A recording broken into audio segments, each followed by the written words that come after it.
Hello knitters, Faye from Strands Knitting Studio in San Clemente, California, and I have some classes and we're going to try felting out, so stay tuned.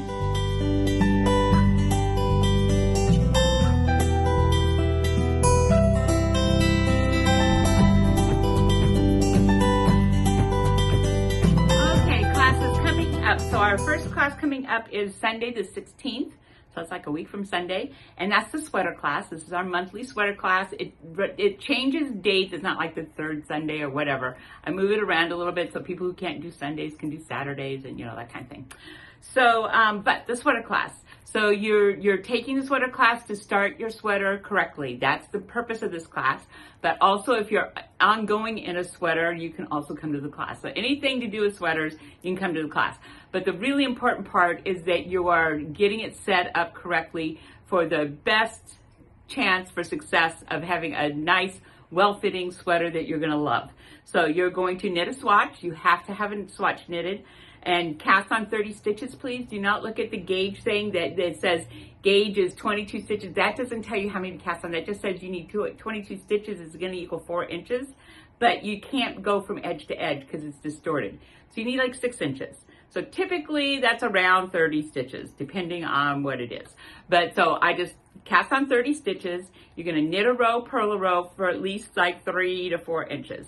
All right, and then bring other needles that are close to the size because we may need to shift the needle a little bit. So, bring a couple bigger and a couple smaller than the one you're knitting with.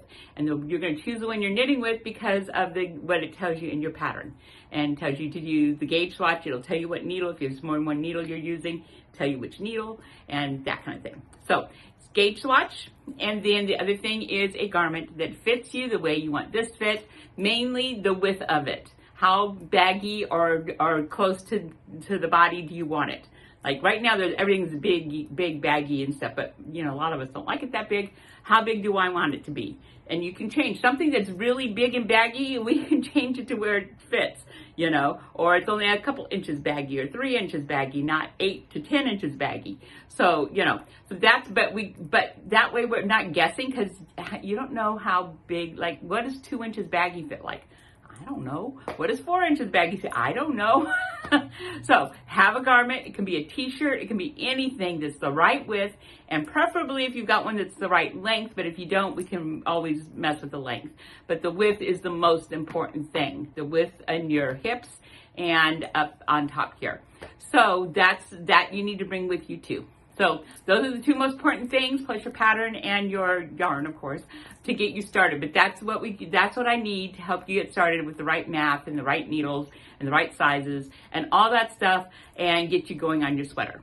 So that's what the sweater class is for. And again, if you've done other sweaters, then you can, and you're in the midst of a sweater, like it's saying split for the sleeves, you don't know what that means, come on in and I will help you do that. So, sweater class, the 16th, which is a Sunday. So the next class coming up says Tips and Tricks, and it's Saturday the 22nd from 12 to 2. So this is like all little cool things to do, the little nuances that really help your knitting out. So there'll be some casting on stuff, there'll be some binding off stuff. There'll be really understanding what knits and purls are doing so you understand what's happening. Why do I always get a little space between my knit and a purl stitch, a knit stitch and a purl stitch, and there's always like this little extra space, and what to do about that. See what else is there. I've got a whole list of things, but it's increases and decreases, like why are there different ones and what are they doing and which are the best ones to use for what they're doing. Stuff like that. So it's just stuff like that that's going to make your knitting, you'll understand more. And there's a few little tricks I'll be giving you to just make things look a little better and things like that. So that's what that class is about. You don't need anything but yourself and something to write with. I will have a sheet of paper that I've got an outline on that you can write on. And I will have swatches for you if there's something you need swatches for, that I'll have swatches for you so that you can practice whatever it is I'm teaching you. So that class is Saturday the 22nd from 12 to 2. Class I'm adding is the felted coasters. Now, we're going to try out felting. All the new machines really don't felt well because they just swish, they don't agitate, and felting needs a little bit more agitation than just swishing. And so a lot of the new machines is just, you really just can't get it felted. So I haven't done much felting since then because it's hard, it's just hard. So I found a little tiny $40 mini little washer that you would like use camping or something like that. Well, it felt like crazy. So I was so excited when this worked. So we're going to try it out. So we're going to do the felted coasters. So the felted coasters, these are like, there's 4 of them. So you knit a square and then you end up with 4 of these out of the square. So this particular pattern has what we call short rows, and that's why you're getting the waves in the pattern, is by doing short rows, which means that I knit to here and then I'm going to turn around and knit and turn around and knit, turn around and knit, turn around and knit, and that's why I'm building up fabric here or like here with the orange. And that's why you get waves, because I knit more here, so there's more knit fabric, and then I keep going where there's not a whole lot of knit fabric. There's like 2 rows. This is like 12 rows. So that's what makes it wavy. Yeah, so that's what makes it wavy like that. Okay, so one, you're going to learn to use short rows, and I'll be using German short rows. If you don't want to learn if you don't want to do short rows, like you've tried them and they're confusing, you can also just knit this straight on. It will stripe because of the yarn you're using. This is Kirion, Norol Kirion, and it will stripe, or you can do solid colors as long as it's feltable wool, which is all we care about. And you can just do that and then and then get into the felting.